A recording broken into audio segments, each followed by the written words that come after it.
ఒక జిల్లాలో ప్రభావశీలమైన నాయకుడున్నాడు. బయటికి చూస్తే చాలా మంచి వ్యక్తిలా కనిపించేవాడు. కానీ లోపల మాత్రం కాంట్రాక్టులు, కమిషన్ల ద్వారా పెద్ద మొత్తంలో అక్రమ డబ్బు సంపాదించేవాడు. ఆ డబ్బును నేరుగా ఉపయోగిస్తే పట్టుబడతానని భయపడి అతను ఒక ప్లాన్ వేశాడు. తన బంధువుల పేర్లతో కంపెనీలు ఓపెన్ చేశాడు.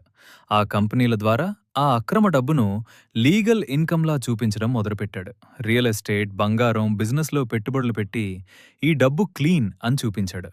కానీ ఒకరోజు ఆర్థిక దర్యాప్తు సంస్థకు ఈడీ ఈ విషయం మీద అనుమానం వచ్చింది. ట్రాన్సాక్షన్లు చెక్ చేయగా డబ్బు మూలం సరైనది కాదని తేలింది. అప్పుడు అతనిపై prevention of money laundering act 2002 PMLA కింద కేసు పెట్టారు. విచారణలో అతను సంపాదించిన అక్రమ డబ్బు ట్రేస్ చేశారు. ఆ డబ్బుతో కొనుగోలు చేసిన ఆస్తులను సీజ్ చేశారు. బ్యాంక్ అకౌంట్లు ఫ్రీజ్ చేశారు.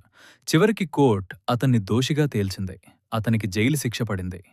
కోట్ల విలువైన ఆస్తులు ప్రభుత్వానికి వెళ్ళాయి. ఇలాంటి చట్టాల గురించి ఇంకా తెలుసుకోవాలంటే ఫాలో జ్యూరీలా.